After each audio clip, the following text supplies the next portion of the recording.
Well, big business bashers, look out. Turns out having a corporate competitor next door could be the best thing to happen to small business owners. Many mom-and-pop coffee shops now welcoming Starbucks into their neighborhoods because the coffee giant brings in the business. So is big business good for small business? Joining us now, Peter Schiff, president of Euro Pacific Capital and author of Crash Proof.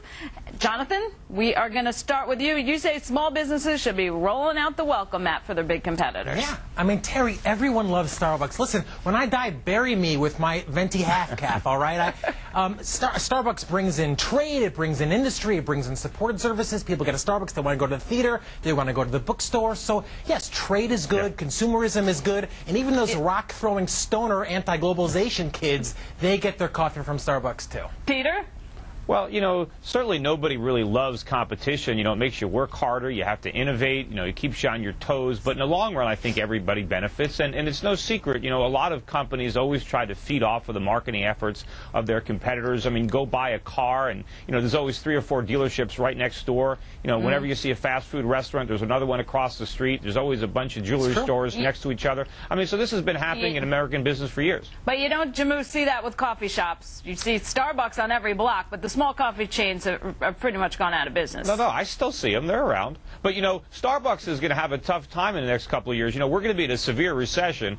And, you know, when people are unemployed, they're struggling to pay mortgage payments that have gone up. They can't pay for energy. Food prices are going up. One thing that's easy to give up is a $5 cup of coffee. And in this case, being big is not going to be a benefit. Jamu? You know, Starbucks is a good company. They actually provide health care to their employees and good benefits. But the thing is, it's not about the other coffee chains.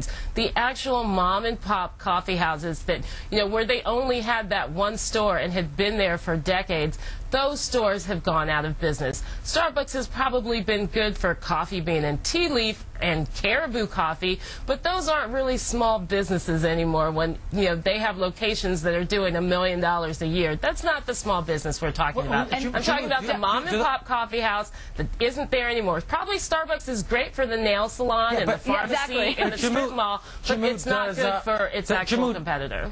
Does the mom-and-pop coffee store have a right to be protected against Starbucks? Oh, no, I'm not saying that at all, Jonathan. And I agree with you. I love my Starbucks. I had to cut it out because I was spending $1,000 a month on a year on Frappuccinos. But, you know, again, there are small businesses that have actually been put out of their neighborhoods, and that's a loss to the community. And others have thrived, and many have thrived. All right.